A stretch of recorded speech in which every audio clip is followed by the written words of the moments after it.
లూకా సువార్త 10వ అధ్యాయం మనం ప్రారంభం చేసుకుందాం.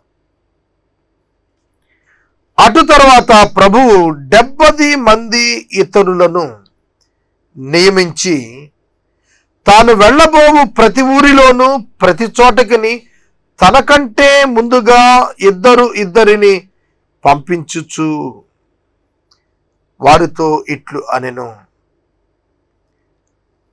యేసుక్రీస్తు ప్రభువారు 70 మందిని ఏర్పరచుకున్నారు. యేసుక్రీస్తు ప్రభువారు మొట్టమొదట 12 మందిని పిలిచారు. వారు అపోస్తలులు అని పిలువబడ్డారు. అపోస్తలులుగా పిలువబడిన 12 మంది కాక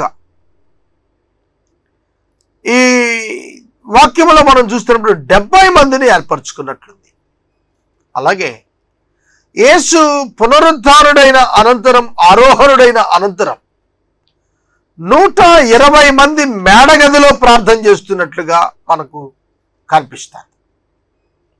యేసు ప్రభువు వారి 3.5 సంవత్సరాల పరిచర్యలో శిలువ వద్ద ఒక్క యోహాను మాత్రమే ఉన్నాడు. మరియా తల్లి మరియు స్త్రీలు ఉన్నారు. యోహాను మాత్రమే ఉన్నాడు ఆయన ఏర్పరచుకున్న శిష్యుల్లో. మిగతా వాళ్ళంతా వెళ్ళిపోయారు. అయితే మేడగది దగ్గరకు వచ్చేటప్పటికి 120 మంది ఉన్నారు.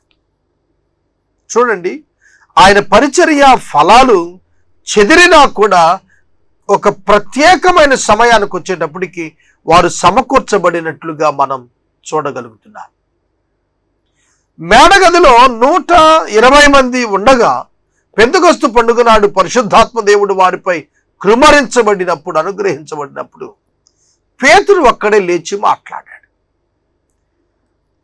యేసుక్రీస్తు వారి యొక్క పరిచర్యలో ఉన్న 120 మంది పేర్లు మనకు దొరకవు బైబిల్లో, కానీ సంఖ్య మాత్రం లభించింది. ఇక్కడ ఆ 70 మందిని ప్రభు పంపిస్తూ ఉన్నాడట. ఏమని చెప్పాడు? తాను వెళ్ళబోవు ప్రతి ఊరికి, తాను వెళ్ళబోవు ప్రతి చోటకి తనకంటే ముందుగా ఇద్దరినిగా పంపెను. చూడండి, యేసుక్రీస్తు ప్రభు వారి యొక్క స్ట్రాటజీ ఇన్ మినిస్ట్రీ. యేసు వెళ్ళటానికి ముందు ప్రతి చోటకి ప్రతి ఊరికి కూడా కొన్ని టీమ్స్ను పంపించాడు. ఇప్పుడు ఎవరైనా ఒక ముఖ్యమైన వ్యక్తి, పెద్దవారు, మంత్రి గారు కానీ లేకపోతే ముఖ్యమంత్రి గారు కానీ, ఏదైనా కమిషన్స్కు చైర్మన్స్ కానీ, అట్లాంటి వాళ్ళు ఒక ఇష్యూ బేస్డ్గా ఒక స్థలానికి వస్తున్నప్పుడు ముందస్తుగా కొన్ని టీమ్స్ వస్తాయి. ఉదాహరణకు ముఖ్యమంత్రి గారు మన ఊరు వస్తున్నారు అనుకోండి, మొట్టమొదటిగానే ఇన్ఫర్మేషన్ రెవెన్యూ డిపార్ట్మెంట్కు, పోలీస్ డిపార్ట్మెంట్కు ఇవ్వటం జరుగుతుంది. వారు వచ్చే స్థలాన్ని, వారు వచ్చే రూట్ మ్యాప్ను, వీటన్నింటినీ కూడా వాళ్ళు సర్వే చేస్తాం, సరిచేయటం, తర్వాత ఆయన చేసే పథకం లేకపోతే ఏ పని చేయబోతున్నాడు దానికి సంబంధించి వ్యక్తులను సమకూర్చటం, వారిని సిద్ధపరచటం, ఏర్పాట్లు చూడటం, ఇట్లా రకరకాలుగా ఈనాడు మనం గమనిస్తున్నాం. ఆనాడు 2000 సంవత్సరాల క్రితం యేసుక్రీస్తు ప్రభువారు వెళుతున్నప్పుడు ముందుగా కొందరిని పని నిమిత్తం పంపించి వారికి కొన్ని ఇన్స్ట్రక్షన్స్ ఇచ్చి పంపించాడు. ఇవాళ ఇది చాలా అవసరం. పరిశుద్ధుడైన పౌలు తన సువార్త ప్రదేశాలు దర్శించినప్పుడు ప్రీ ఇవాంజలిస్టిక్ సర్వే చేసుకున్నాడు. ఆ తర్వాత ఫీడ్బ్యాక్ తీసుకున్నాడు. ఇవన్నీ కూడా వాళ్ళ పరిచర్యకు చక్కటి నాయకత్వపు లక్షణాలుగా నిలిచి వాళ్ళ పరిచర్య ఫలభరితంగా ఉండటానికి సహాయపడింది. ఒక 2-3 దినాల క్రితం నాకు ఒక సెమినార్ కొరకైన ఒక ఇన్విటేషన్, ఒక పోస్టర్ పాంప్లెట్ పంపించారు హైదరాబాద్ నుండి. ఒకప్పుడు ఆ పాస్టర్ గారి సంఘం 170 ఉండేదట. ఇప్పుడు 1500 అయ్యారట ఒక్క సంవత్సరంలో. ఎట్లా అయ్యారు అంటే ఆయన చెప్తున్నాడు, సెల్ ఫోన్ ఆధారితంగా చేసుకొని, సెల్ ఫోన్ యొక్క సేవలను వినియోగించుకొని ఆయన ఆ సంఘాన్ని కమ్యూనికేట్ చేసి వారికి కౌన్సిలింగ్ చేస్తూ ఆ సంఘాన్ని చాలా ఫాస్ట్గా బిల్డ్ చేసినట్టుగా చెబుతున్నాడు ఆయన. ఒక విధంగా మనం చూస్తున్నప్పుడు కమ్యూనికేషన్ చాలా ప్రభావం కలిగినటువంటిది. ఆ దైవ సేవకుడు ఒంటరిగా సమయంలో తాను వెళ్ళి చేయలేని పనులు సైతం అక్కడ ఉన్నటువంటి వ్యక్తులను రీచ్ అవటానికి టెక్నాలజీని వాడుకున్నాడు. ఈరోజు టెక్నాలజీని ఉపయోగించుకుంటున్నాం మనం to reach the unreached people. ఆ దినాన ప్రభు తనకు ముందుగా ఆయన ఇద్దరిద్దరిని పంపించాడు. అడ్మినిస్ట్రేషన్ ఇక్కడ ప్రభువుది చాలా స్పష్టంగా కనిపిస్తుంది. తర్వాత వచ్చిన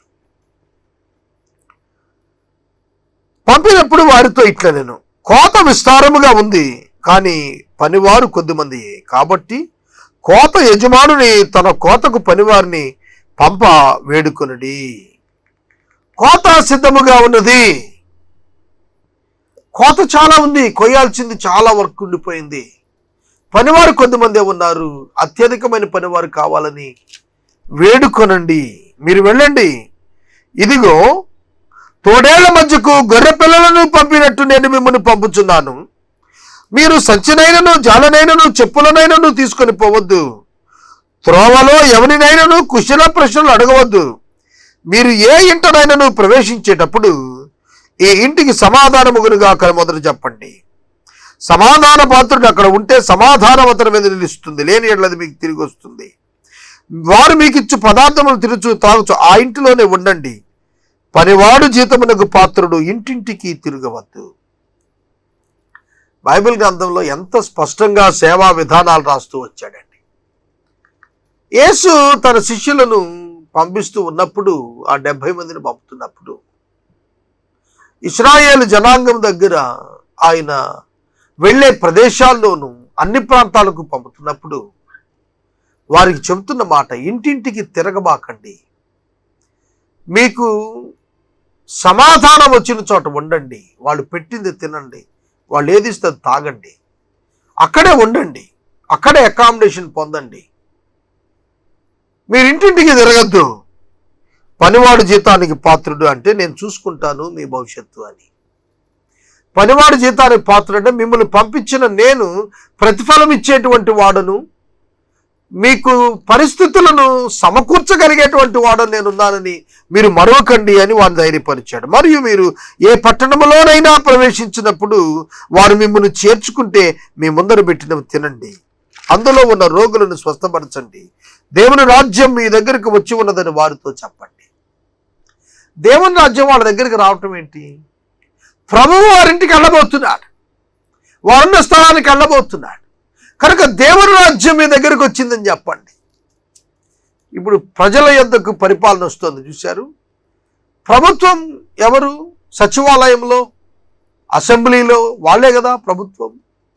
మరి వాళ్ళు ఎక్కడికి వస్తే ప్రజల మధ్యకు వచ్చినప్పుడు అదే ప్రభుత్వం, అదే అక్కడనే ప్రభుత్వం ఉన్నట్లు. అట్లనే ప్రభు దేవుని రాజ్య స్థాపకుడు ఆయనే. దేవుని రాజ్యం వారి మధ్యన ఉంటుంది అన్నాడు, ఎందుకంటే ప్రభువే వారి మధ్యకు వచ్చేస్తున్నాడు. అది వారికి చెప్పండి అంటే తాను ఎవరో అక్కడ ఛాయారూపంగా వాళ్ళకి ఆయన తెలియజేస్తున్నాడు. యేసు ఎక్కడున్నాడు అక్కడ దేవుని రాజ్యం. యేసుని ఎవరు చేర్చుకున్నారు, ఎవరు యేసు వద్దకు వచ్చారు, వారే దేవుని యొక్క రాజ్యం అవుతున్నారు అనేది ఇక్కడ మనం తెలుసుకుంటున్నాం.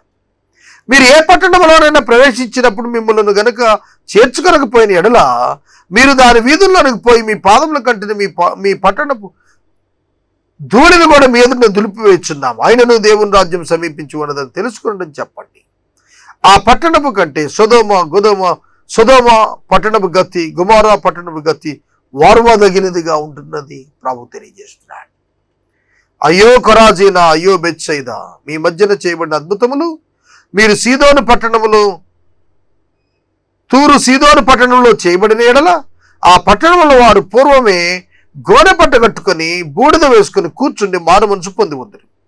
ఆయనను విమర్శ కాలమునందు మీ గతి కంటే తూరు సీదోను పట్టణంలో వారి గతి వార్వదగినదే ఉండదు. ఓ కపెర్నహూమా, ఆకాశం మట్టుకు హెచ్చింపబడినవా, నీవు పాతాళం వరకు దిగిపోతావు. ఇక్కడ యేసుక్రీస్తు ప్రభువు చెబుతున్న మాట, కొరాజీనా, బెత్సైదా, కపెర్నహూమా అని పిలుస్తున్నాడు. యేసు వారి మధ్య చేసినటువంటి కార్యాలు తూరు సీదోను ప్రాంతం అన్యజనుల ప్రాంతం వారు మధ్య చేస్తుంటే వారు ఎప్పుడో మారు మనసు పొందేవాళ్ళట. కానీ ప్రభు వీరి మధ్య చేశాడు, వీరు మారలేదు. చోద్యం చూస్తున్నారు, అద్భుతాలు చూసి ఇవేవో దయ్యంతో చేయబడుతున్నాయి అనుకున్నారే కానీ దేవుని కుమారుని ప్రత్యక్షత వారికి అనుగ్రహించబడిందని వారు తెలుసుకోలేకపోయారు. వారు విశ్వసించలేకపోయారు. అద్భుతాలను చూసి కూడా బోధ విన్నారు, అద్భుతాలు చూశారు, నమ్మలేకపోయారు. ఈ దినాల్లో కూడా ఇట్లాంటి వారు అనేకులు ఉన్నారు కదండి. ప్రతిసారి క్రైస్తవులుగా గుడికెళ్తూ ఉంటారు, యేసయ్యను రక్షకునిగా అంగీకరించమంటే వచ్చే ఈస్టర్ కండి అంటారు. ఏమిటి ప్రయోజనం? ప్రభు రాకడ వచ్చేస్తే ఒకవేళ నువ్వు మరణిస్తే నీ నిత్యత్వం ఎక్కడ గడుపుతావు? మీ మాట వినువాడు నా మాట వినును, మిమ్మల్ని నిరాకరించువాడు నన్ను నిరాకరించను, నన్ను నిరాకరించిన వాడు నన్ను పంపిన వాడిని నిరాకరించిన వాడు అంటున్నాడు. యేసు ప్రభువు పేరిట వచ్చిన వాడిని చేర్చుకున్నవాడు యేసుని చేర్చుకున్నట్టు. యేసుని చేర్చుకున్నాడు కనుక యేసు యొక్క తండ్రిని చేర్చుకున్నట్టు. యేసు పంపిన వాడిని తృణీకరించిన వాడు యేసయ్యనే తృణీకరించాడు. యేసయ్యను తృణీకరించిన వాడు యేసయ్య యొక్క తండ్రిని కూడా తృణీకరించాడు. ఈ లాజిక్ మీరు చూడండి. యేసును దేవుడు అని ఎవరు తృణీకరిస్తారు, ఒప్పుకోవడానికి ఇష్టపడరు, వాళ్ళు తండ్రి అయిన దేవుని కూడా అంగీకరించినట్లు కాదు. యేసు దేవుని కుమారుడని, దేవుని వాక్యమని, దేవుడని ఎవరు అంగీకరిస్తారో వారు తండ్రి అయిన దేవుని కూడా అంగీకరించినట్లు. తండ్రి కుమారుని యందు, కుమారుడు తండ్రి యందు నిలిచి ఉన్నారని ఎవరు అంగీకరిస్తారో వారు ఆయన యందు నిలిచి ఉన్నవారు. ఆ 70 మంది శిష్యులు సంతోషంతో తిరిగి వచ్చి, ప్రభువా, దయ్యములు కూడా నీ నామము వలన మాకు లోబడుచున్నవని చెప్పగా ఆయన, సాతాను మెరుపు వలె ఆకాశము నుండి పొడుడు చూచి తిని, ఇదిగో పాములను తేళ్లను త్రొక్కుటకు శత్రువు బలవంతుని మీదను మీకు అధికారం అనుగ్రహించి ఉన్నాను, ఏదియూ మీకెంత మాత్రం హాని చేయదు. ఆయనను దయ్యములు మీకు లోబడుచున్నవని సంతోషింపక మీ పేరులు పరలోకమందు రాయబడి ఉన్నవని సంతోషించునని వారితో చెప్పెను. భూమి మీద వారి పరిచర్యను బట్టి వారు ఆనందిస్తున్నారు. అంతకంటే ఘనంగా పరలోక రాజ్యములో వారు పౌరసత్వం కలిగి ఉన్నందుకు ఆనందించమని ప్రభువు చెప్తున్నాడు.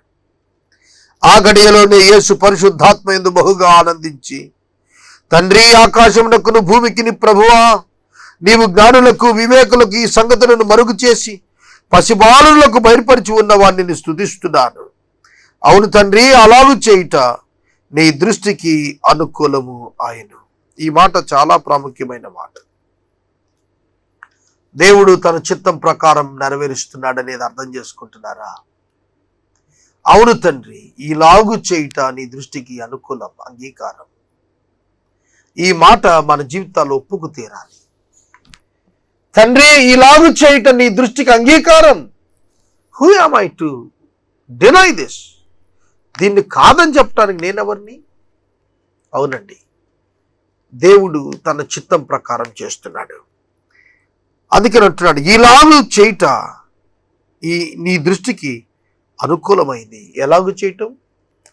పసిబాలురకు ఆయన మర్మమును తెలియచేసి జ్ఞానులను అలాగే వివేకులను ఆ గొప్ప కార్యాలు వివేచించే జ్ఞానం లేని వారుగా చేయటం. చూడండి, విశ్వసించిన వారికి బయలుపడినటువంటి ఆ యొక్క గొప్ప విషయాలు జ్ఞానము వివేకం కలిగిన వారికి దొరకలేదు. అది దేవుడు అలా చేశాడు అంటున్నాడు. విశ్వాసమునకున్న ప్రాధాన్యత ఇక్కడ మీరు గుర్తించాలి. మనం జ్ఞానానికి ఉన్న ప్రాధాన్యతను గుర్తించడంలో సమర్థులమే కానీ విశ్వాసానికి ఉన్నటువంటి ఆవశ్యకతను, ప్రాధాన్యతను గుర్తించడంలో వెనకంజ వేస్తున్నామా అనిపిస్తోంది ఈ దినాల్లో. అన్నింటికీ సమయం ఉంటుంది కానీ విశ్వాసము మీద ఒక నిర్ణయానికి రావటానికి మాత్రం ఈ దినాల్లో ఈ దినాల్లో మానవులకు సమయం ఉండటం లేదు, ఆలోచించలేకపోతున్నారు. సమస్తమును నా తండ్రి చేత నాకు అప్పగించబడి ఉన్నది. కుమారుడు ఎవడో తండ్రి తప్ప మరెవడును ఎరుగడు. తండ్రి ఎవడో కుమారుడును, కుమారుడు ఎవనికి ఆయనను బయలుపరచ ఉద్దేశించును వాడును తప్ప మరెవడును ఎరుగడు అని చెప్పాను. ఇక్కడ చాలా సింపుల్ లాజిక్ ఉందండి. కుమారుడు ఎవరో తండ్రి బయలుపరచాలి, తండ్రి ఎవరో కుమారుడు బయలుపరచాలి. అలా జరిగితేనే తప్ప ఒకడు దేవుని ఎరగడని చెప్తున్నాడు. అంటే ఒక వ్యక్తి యేసును అంగీకరించాలి అంటే పరిశుద్ధాత్మని కార్యం జరగాలి. తండ్రి, కుమార్, పరిశుద్ధాత్మల యొక్క సార్వభౌమిక అధికారముతో కూడిన నిర్ణయము లేకుండా ఏ వ్యక్తి కూడా యేసును గుర్తించలేడు, తెలుసుకొనలేడు, తండ్రిని గుర్తెరగలేడు. ఈ లోకంలో ఇన్ని కోట్ల మంది, ఇన్ని వందల కోట్ల మంది జీవిస్తున్నా వారిలో చాలా తక్కువ మంది యేసుక్రీస్తు దేవుడిని తెలుసుకోగలిగారు. కారణం, దేవుడు వారికి బయలుపరిచాడు.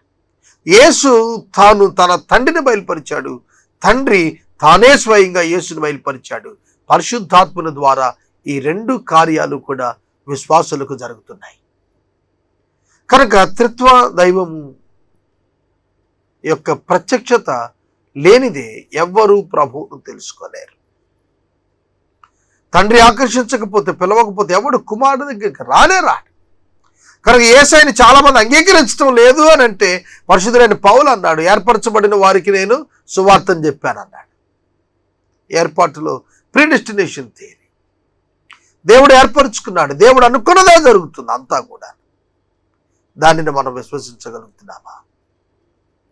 తదుపరి 23 వచ్చిన, అప్పుడు ఆయన తన శిష్యుల వైపు తిరిగి, మీరు చూచుచున్న వాటిని చూచు కన్నులు ధన్యులు, మీరు చూచున్న వాటిని చూచు కన్నులు ధన్యములై ఉన్నవి. అనేక మంది ప్రవక్తులను, రాజులను మీరు చూచుచున్నవి చూడగోరి చూడకయు, వినగోరి వినకయు ఉండినని మీతో చెప్పుచున్నానని ఏకాంతమందు వారితో అనెను.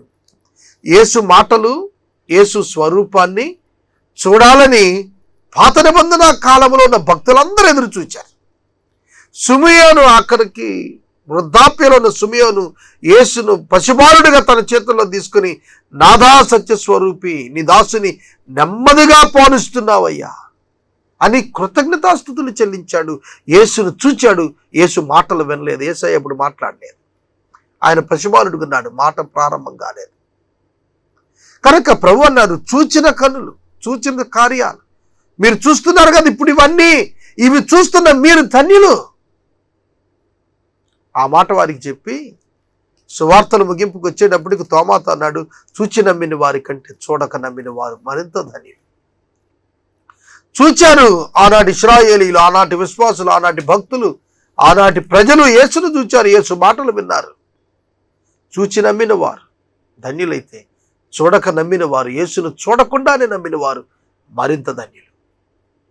యేసును నేను చూడలేదు, యేసు మాట నేను స్వయంగా వినలేదు. దేవుని వాక్యము, యేసయ్య మాట దేవుని వాక్యమని నమ్మాను. యేసును అంతరంగం ముందున్నాడని విశ్వసించాను. దేవుని యొక్క అద్భుతమైన దీవెన మనపై నిలిచి ఉన్నదనేటువంటి విషయాన్ని నేను జ్ఞాపకం చేస్తున్నాను. అనేక మంది ప్రవక్తలు, రాజులు చూడగోరారు, కానీ వారి వల్ల కాలేదు. ప్రియమైన దేవుని బిడ్డలారా, మోషే అన్నాడు, మీ సహోదరులలో నుండి నా వంటి ఒక ప్రవక్తను లేవనెత్తుతాడు, ఆయన మాట మీరంతా వినాలని చెప్పాడు. మరి ఆ ప్రవక్తను చూడాలని మోషేకి ఆశ ఉండదా? ఉంటుంది కదా. మరి మోషే చూచాడా తాను భూమి మీద బతికిన దినాల్లో? భౌతికంగా యేసును శరీరధారిగా చూచాడా? లేదు కదా. కనుక యేసును చూచినటువంటి ఆ తరం వారు ధన్యులని ప్రభువు చెప్పాడు. అంతకంటే ఆయన యందు విశ్వాసం ఉంచిన మనం మరి ధన్యులమని వాక్యంలో ఆయన స్వయంగా చెబుతున్నారు. ఈ రాత్రి కాలం ఆ ధన్యత నీ వశం చేసుకోవాలి అనగా ఆయన యందు విశ్వాసం ఉంచాలి. ఇదిగో ఒకప్పుడు ధర్మశాస్త్రోపదేశకుడు ఒకడు లేచి, బోధకుడా, నిత్య జీవమునకు వారసుడునగుటకు నేనేమి చేయవలనని ఆయనను శోధించుచు అడిగెను. ఆయనను శోధించుచు అడిగెను. అండర్లైన్ చేసుకోండి. అడిగెను అంటే బాగుండేది, శోధించుచు అడిగెను. మార్క్స్ వార్త 10వ అధ్యాయం 17వ వచనంలో చెప్పినటువంటిదే ఇటువంటి ఉపమానం, ఇటువంటి ఇన్సిడెంటే. అక్కడ ధర్మశాస్త్రోపదేశకుడని ఇక్కడ రాశాడు, అక్కడ ఒక అధికారి అని రాశాడు. అతను అడిగిన దానికి ప్రభు చాలా చక్కటి జవాబులు ఇచ్చారు. ఇక్కడ చూడండి, ఈ ధర్మశాస్త్రోపదేశకుడు ప్రభువుని శోధిస్తూ అడుగుతున్నాడు. ఇదేమిటండి? అడగచ్చు, తప్పు లేదు. కానీ శోధించి అడగటం ఏంటంటే నీ వల్ల అవుతుందా లేదా, నీకు తెలుసా తెలియదా అన్నట్టుగా. అంటే వాడి యాటిట్యూడ్ రాంగ్ యాటిట్యూడ్. మనం రాంగ్ యాటిట్యూడ్తో సంభాషించిన, రాంగ్ యాటిట్యూడ్తో పనిచేసిన దానివల్ల మనం ప్రయోజనం ఏమీ పొందలేం ప్రభువు నుండి. ఒకవేళ తాత్కాలికంగా కుయుక్తితో లోకంలో లబ్ధి పొందొచ్చేమో, అది తాత్కాలికమే. సోదరుడా సోదరి, యేసును అడగండి, కానీ శోధించాలని అడగవద్దు. అందుకు ఆయన ధర్మశాస్త్రం మందు ఏమి వ్రాయబడి ఉన్నదని అతనితో అడిగాను. నీవు ఏమి చదువుతున్నావని అతన్ని అడుగ్గా అతడు, నీ దేవుడైన ప్రభువును నీ పూర్ణ హృదయంతో, నీ పూర్ణ మనసుతో, నీ పూర్ణ శక్తితో, నీ పూర్ణ వివేకంతో ప్రేమింపవలననియు, నిన్ను వల్ల నీ పొరుగువాడిని ప్రేమింపవలననియు వ్రాయబడి ఉన్నదని చెప్పాను. అందుకు ఆయన, నీవు సరిగా ఉత్తరం ఇచ్చితివి. వాస్తవంగా అతడు నాలెడ్జ్డ్ పర్సనే, ధర్మశాస్త్రోపదేశకుడే. మరి అటువంటిప్పుడు నిత్య జీవానికి వారసునోట నేనేం చేయాలని ఎందుకు అడిగాడు? నాకు తెలుసు, అయితే నీకు తెలుసా అన్నట్టుగా. యేసుకు తెలుసో లేదో ఆయనే స్వయంగా చెప్పారు చూడండి. అయితే తాను నీతిమంతుడై ఉన్నట్టు కనపరుచుకొని కోరిన వాడే ఈ విధంగా మాట్లాడాడు. అవుడు గాని నా పొరుగువాడెవడని యేసును అడిగాడు.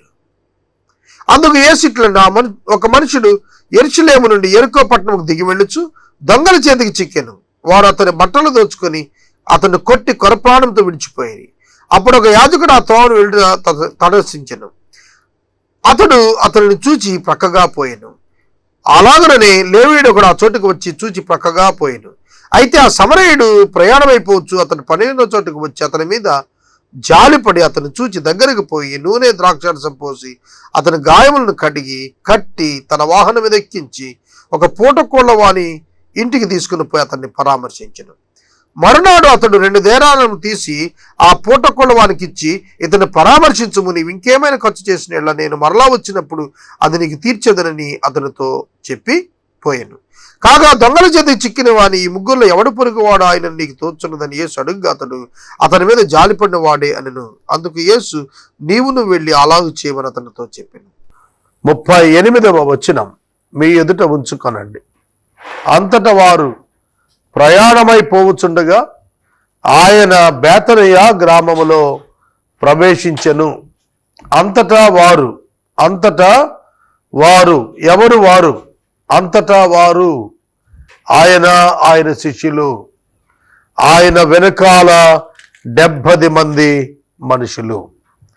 10వ అధ్యాయం 1వ వచనంలో 70 మంది ఇతరులు యేసుతో పాటుగా పరిచర్య చేస్తున్నట్లుగా కనిపిస్తూ ఉన్నది. 70 మంది మనుషులు, 12 మంది శిష్యులు, వీరు అందరూ కలిసి సువార్త పరిచర్యలో గ్రామాల వెంబడి వెళుతున్నారు. వారు ఒక ఇంట ప్రవేశించిరి, ఒక గ్రామములో ప్రవేశించిరి. యేసు ఒక ఇంట ప్రవేశించెను. మార్త అను ఒక స్త్రీ ఆయనను తన ఇంట చేర్చుకొనెను. యేసు గ్రామములో ప్రవేశించాడు. ఆయన వెనుక విస్తారమైన బృందం ఉన్నది. Who will invite? ఎవరు ఆయనను ఆహ్వానిస్తారు? ఒక స్త్రీ ఆయనను ఆహ్వానించింది. ఆ గ్రామము పేరు బేతనియ, ఆమె పేరు మార్త అనేటువంటి ఒక స్త్రీ గానుగా వ్యాపారం చేస్తుండేది. బేతనియ గ్రామంలో మార్త, మరియా, లాజరు అను 3 సోదరీలు నివాసం ఉంటున్నటువంటి గృహం ఉన్నది. యేసు బేతనియ గ్రామంలో ఆ కుటుంబాన్ని బహుగా ప్రేమించి ఆ ఇంటికి వెళుతుండేవారు. మార్త సహోదరి పెద్దదై ఉండొచ్చు. మార్త, మరియా ఇరువురు కూడా సహోదరీలు. ఈ సహోదరీలు యేసును తమ ఇంట చేర్చుకున్నారు. సహోదరుడు లాజరు మౌనంగా ఆయన పాదాల దగ్గర ఉంటూ ఉండేవాడు. ఈ మార్త యేసును చేర్చుకున్నది అంటే it is a costly affair. పైన వచనాలు మనం చూస్తున్నప్పుడు గాయపడిన ఒక సమరయుని చేర్చుకోవటానికి యాజకుడు ఒప్పుకోలేదు, లేవీయుడు ఒప్పుకోలేదు. కానీ యేసుతో పాటు 82 బృందం మార్తను ఒక స్త్రీ తన ఇంట చేర్చుకున్నది.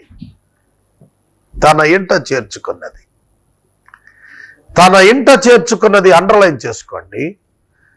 Are you ready to open your house to Jesus and his disciples? Bible గ్రంథంలో తమ గృహమును దేవుని బిడ్డలకు ఇచ్చినటువంటి ఇండ్లన్నీ ఆశీర్వదించబడ్డాయి. అబ్రహాము ఆదికాండము 18వ అధ్యాయంలో తన గుడారమున మధ్యాహ్నము వేళ కూర్చుని ఉన్నప్పుడు దేవుడు అతనికి ప్రత్యక్షమయ్యారు. ప్రభువును అబ్రహాము ఇంటికి తెచ్చుకొని ఆతిథ్యం ఇచ్చి చేర్చుకున్నాడు. లోతు దేవదూతలను చేర్చుకున్నాడు. మరణము నుండి తప్పించబడ్డాడు లోతు. అలాగే అబ్రహాము సంతానమును వాగ్దానముగా పొందాడు. మృతతుల్యమైన తన దేహము నుండి అబ్రహాము గొప్ప సంతానమును వాగ్దానంగా పొంది ఉన్నాడు. అటువలనే బైబిల్ గ్రంథంలో మనం చూస్తున్నప్పుడు షూనేమీయురాలు సంతానము లేనటువంటిదిగా ఉన్నది. ఎలీషాను చేర్చుకున్నది. ఆమె ఇంట దేవుడు ఆమెకు సంతానమును అనుగ్రహించాడు. కనుక మరణమును దూరము చేశాడు. ఒక న్యూ లైఫ్ వారి జీవితాల్లో ఎంటర్ చేశాడు. కాబట్టి వాక్యాన్ని మనం చూస్తూ ఉన్నప్పుడు మార్త వెరీ జనరస్ ఉమెన్, చక్కటి దాతృత్వము కలిగిన తల్లిగా కనిపిస్తోంది, స్త్రీగా కనిపిస్తోంది. ప్రియమైన సహోదరుడా, సహోదరి, దేవుని యొక్క వాక్యము మార్త ధారాళముగా దాతృత్వము కలిగినటువంటి తల్లిగా మనకు అర్థమవుతోంది. ఇవాళ మన గృహాలు ఎలా ఉంటున్నాయి? మనము మన యొక్క గృహాలలో ఆతిథ్యము ఇచ్చువారముగా ఉంటున్నామా? ఖర్చునకు వెనకాడక ప్రభువు పేరిట వచ్చు వారిని చేర్చుకునే దిక్కుగా మన గృహాలు ఉంటున్నాయా? మా ఇల్లు ప్రభువు పేరట వచ్చిన వారిని చేర్చుకున్నట్టులో మా తల్లిదండ్రులు ఎల్లవేళలా సిద్ధంగా ఉండేవాళ్ళు. ఎల్లవేళలా. అందుకే మా తల్లిదండ్రులు అంటే నాకు చాలా ఇష్టం. వాళ్ళు మాకు ఎంతో మంచి విశేషాలు నేర్పారు. మా ఇంటికి ఎవరైనా ఒక దైవజనుడు వస్తే భోజనము చేసి వెళ్ళాలి. మా తండ్రి గారు ఇప్పటికీ నా కొరకు ఇంటికి వచ్చే దైవజనులకు కూడా ఆహారాన్ని సిద్ధం చేయిస్తాడు. ఒకవేళ సిద్ధం చేయడానికి పనివారు కనుక లేకపోతే హోటల్ నుంచి రుచికరమైన ఖరీదైన భోజనాన్ని తప్పక తెప్పించి వారికి తృప్తికరంగా భోజనం పెట్టిన తర్వాత కానుకిచ్చి పంపిస్తాడు. ఇట్ రియల్లీ ఛాలెంజెస్ మీ. అది నిజంగా నన్ను సవాలు చేసిన అంశం నా తండ్రి దగ్గర నేను నేర్చుకున్నాను. నేను కూడా నా దగ్గరకు వచ్చిన సేవకులను నేను ఆదరించి పంపించడం నేర్చుకున్నాను. సోదరుడా, సోదరి, it became a great blessing to me. నాకు చాలామంది స్నేహితులను, చాలామంది మంచి వ్యక్తుల పరిచయాలను నా తండ్రి నాకు నేర్పిన అలవాటు నాకు ఇచ్చింది. కనుక దేవుని పిల్లలు తమకు ఉన్నదానిని ఇతరులతో షేర్ చేసుకోవటానికి ఎల్లవేళలో సిద్ధంగా ఉండాలి. మార్తా, మరియా, లాజరు హార్ట్ఫుల్గా హృదయపూర్వక ఆతిథ్యం ఇచ్చేవాళ్ళు. యేసు ప్రభు వచ్చినప్పుడు గొడుక్కునేవాళ్ళు కాదు, సనుక్కునేవాళ్ళు కాదు. మరియా యేసు పాదాల దగ్గర శ్రద్ధగా కూర్చొని బోధ ఏంటంటే మార్త వంటగదిలో కూర్చొని అనేక పదార్థాలు ఆయన కోసం చేసి పెడుతుండేది. ఎంత గొప్ప ఆతిథ్య గృహం అది! 82 మందిని ఎవరైనా చేర్చుకుంటారా చెప్పండి? ఎవరైనా చేర్చుకుంటారా? ఒక బృందము, ఒక ప్రార్థనా బృందాన్ని ఆహారం ఇచ్చి పోషించడం అంటది ఎటువంటి కష్టపరితం, శ్రమ, ఖర్చు. కానీ వాళ్ళు చేర్చుకున్నారు. మరియా అనే సహోదరి యేసు పాదాల దగ్గర కూర్చొని బోధ వింటాను. మార్త విస్తారమైన పని పెట్టుకుని వచ్చాడు. తొందరపడి ఆయన ఎదుకు వచ్చి, ప్రభువా, నేను ఒంటరిగా పనిచేయటకు నా సహోదరులను విడిచిపెట్టినందుకు నీకు చింతలేదా? నాకు సహాయం చేయమని ఆమెతో చెప్పమనెను. ఇక్కడ మార్త మరియల ఇద్దరి జీవితాల్లోనూ యేసుక్రీస్తు ప్రభువారు which will be the best option to choose, దేని ద్వారా ఆయన సంతోషిస్తాడు, దేని వలన ఆయన సంతోషిస్తున్నాడు అనగా ఆయన పాదముల చెంత కూర్చొని దేవుని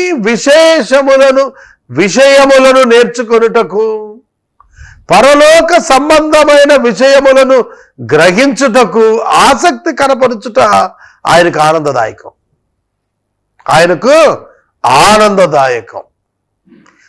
మార్త విస్తారమైన పనుల చేత అంటే ఈ పనులు లేకపోతే జరుగుతుందా ఇల్లు? చెప్పండి. మధ్యాహ్నం 12 అయితే భోజనం చేయాలి కదా, సాయంకాలం భోజనం చేయాలి కదా, ఉదయాన్నే టిఫిన్ చేయాలి కదా. కాబట్టి అదే లైఫా? ఆలోచించండి. మార్త చేస్తున్న పనులు మీనింగ్ఫుల్, బట్ ప్రయారిటీలో secondary. What is prioritized and what is important? Spiritual life is important and the presence of God is important rather than your food preparation. ఇది మనకు తెలియాలి. What is important and prioritized? Your spiritual life is important and priority rather than your physical works. ఆత్మ సంబంధమైన విశేషాల పట్ల ప్రాధాన్యత ఎన్నడూ తగ్గ వీలు లేదు. భౌతిక సంబంధమైన విషయాలు, ఆత్మ సంబంధమైన విషయాలను డోమినేట్ చేయటానికి దేవుడు అంగీకరించడు. మార్త చేస్తున్నవి అవసరమైనవని జస్టిఫై చేసుకున్నా కూడా దానికంటే ప్రధానం యేసు ఆ ఇంట ఉన్నాడు. యేసుని విడిచి వంటగదిలో ఉంటాను, యేసుని విడిచి పనుల్లో ఉంటుంది. యేసుని విడిచి పనులు హత్తుకొనటం యేసు కొరకైనా అది యేసుకు ముఖ్యం కాదు. యేసు ఆ భోజన పదార్థాల కోసం ఆ ఇల్లు దర్శించలా, వాళ్ళతో సహవాసం కొరకు, వారితో నివాసం కొరకు, వారితో ఆనందించడానికి, వారికి పరలోకాన్ని గురించి చెప్పడానికి ఆయన వచ్చాడు. ఆ పర్పస్ వదిలేసుకొని వేరేది చేస్తుంటే ఆయన మాట్లాడుతున్నాడు. మార్తా మార్తా, నీవనేక పనులను గురించి విచారం కలిగి తొందరపడుచున్నావు గాని అవసరమైంది ఒక్కటే, మరియ ఉత్తమమైన దాన్ని ఏర్పరచుకున్నది, అది ఆమె యొద్ద నుండి తీసివేయబడదని ఆమెతో చెప్పాను.